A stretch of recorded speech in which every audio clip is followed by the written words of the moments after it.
tous! En rentrant des courses la dernière fois, j'ai pensé que vous montrer ce que j'achetais pour nos courses à nous pourrait peut-être vous donner des idées pour votre rééquilibrage alimentaire.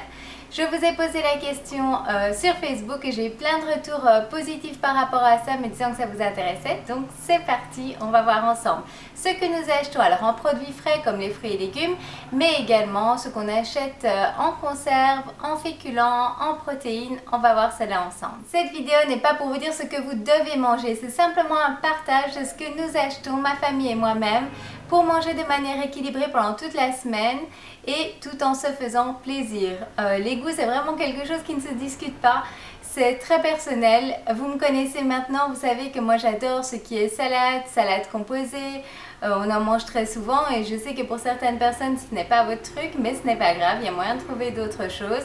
C'est juste voilà un partage sur ma dernière course qui n'est en fait qu'un exemple. Mais je vais dire dans ces courses vous allez vraiment voir ce qui revient régulièrement en tout cas. Et dans une prochaine vidéo je vous montrerai comment je prépare certains de ces aliments en façon meal prep comme on dit, préparation à l'avance. Comme vous avez déjà pu voir dans la vidéo de mon frigo, j'ai souvent des légumes prédécoupés dans mon frigo. Et bien on verra ça un peu plus en détail dans une prochaine vidéo où je vous montrerai exactement comment je fais. Commençons par les légumes et les fruits. Il y a les légumes que j'utilise principalement pour mes jus, comme par exemple les épinards, les carottes, les concombres. Mais les carottes et concombres j'utilise également dans mes salades composées. Il y a donc les laitues, des oignons, des tomates et des poivrons. Ça ce sont on va dire vraiment les légumes de base qu'il me faut tout le temps à la maison.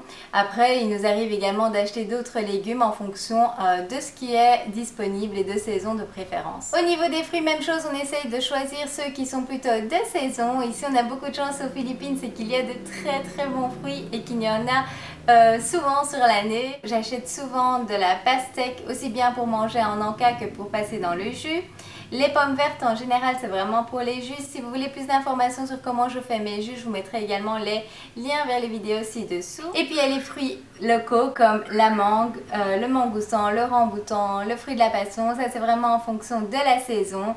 Et c'est juste délicieux. Comme vous le savez, je congèle également souvent mes fruits. Je les utilise du coup dans mes milkshakes ou alors pour faire des glaces maison. L'ananas c'est aussi en général pour dans mes jus et pour prendre en encas, et les raisins. Les bananes c'est juste un indispensable pour moi. J'en mange tous les jours.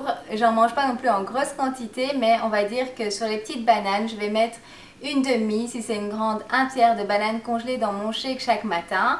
Et je les utilise également pour faire des glaces maison avec l'ail ananas que je vous avais présenté dans une autre vidéo.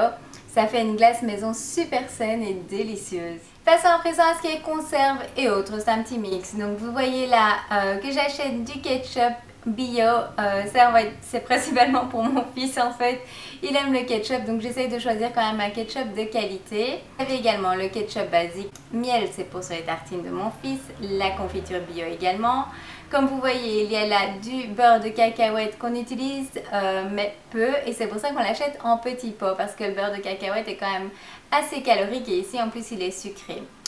Vous avez des épices et en conserve, voilà ce qu'on achète principalement. Ce sont les champignons, du maïs, des mix de légumes et ça c'est tout simplement pour mixer dans les salades composées.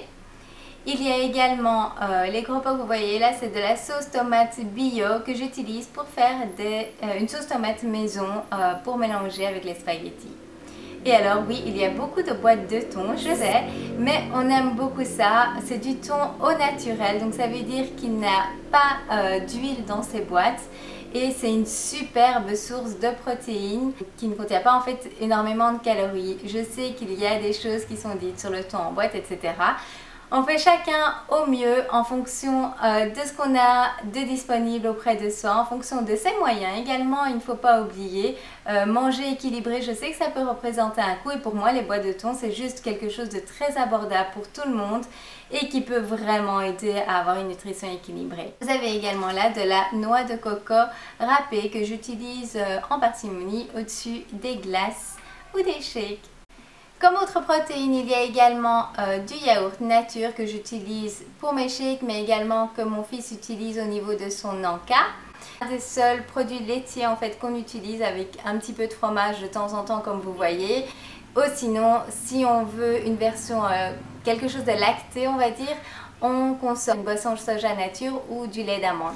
Du fromage à tartiner pour mon fils. L'autre fromage, c'est celui que je râpe pour utiliser dans le burger de thon dont vous pouvez retrouver la recette sur mon blog. Le poulet, on achète en grosse quantité et je découpe à l'avance en fait et je mets dans des petits plastiques au congélateur en fonction des portions dont on a besoin. Comme ça, il me suffit de sortir le matin juste le sachet qu'on a besoin pour le soir et c'est tout simple. Et ça, c'était un petit plus, un petit plaisir des courses. Oui, on peut se faire des plaisirs aussi. Il s'agit de gaufres qui sont vraiment très bien au niveau donc, de la composition, mais également au niveau d'apport calories, sucre, etc. C'était plutôt pas mal. Et donc pour un petit plaisir occasionnel, c'est vraiment chouette. Il suffit de les passer au four. Au niveau des féculents, alors ça c'est vraiment principalement pour mon fils. Moi j'en mange mais en quantité raisonnable et limitée. Vous avez des pâtes multicolores, ça fait plaisir aux enfants, ils adorent ça. Des spaghettis, encore des pâtes. Par rapport au riz, je vous ai montré il n'y a pas longtemps sur Snapchat que je mélange en fait le riz blanc et le riz complet. Ainsi mon fils mange également du riz complet. C'est une façon de faire qui permet d'intégrer doucement en fait les féculents complets dans votre nutrition. Et petit à petit vous pouvez augmenter la quantité de riz complet par rapport à la quantité de riz blanc. Et on peut faire la même chose avec les pâtes également. On utilise également les flocons d'avoine complets et ça, comme vous le savez, je les utilise au four avec ma recette pour le granola. C'est très facile à faire, ça ne prend pas beaucoup de temps et vous avez un granola fait maison, pas trop sucré et qui est super bon. Tout ce dont je vous parle ici en référence, je vous mets de toute façon les liens en barre d'infos. Et voici les pains burgers qu'on utilise quand on fait de temps en temps des burgers maison. Je préfère vraiment les faire maison, c'est beaucoup plus sain, ils sont délicieux. Si vous pouvez trouver des petits buns complets, évidemment c'est encore mieux, mais malheureusement on n'en a pas ici. Et je suis vraiment pas douée dans la confection de tout ce qui est pain. Et alors là vous avez du pain complet pour le petit déjeuner de mon fils. J'espère que cette vidéo vous aura plu et que vous aurez trouvé quelques idées que vous pourrez appliquer pour vous. N'hésitez pas à partager ci-dessous quelles sont vos indispensables courses pour manger de manière équilibrée pendant toute la semaine.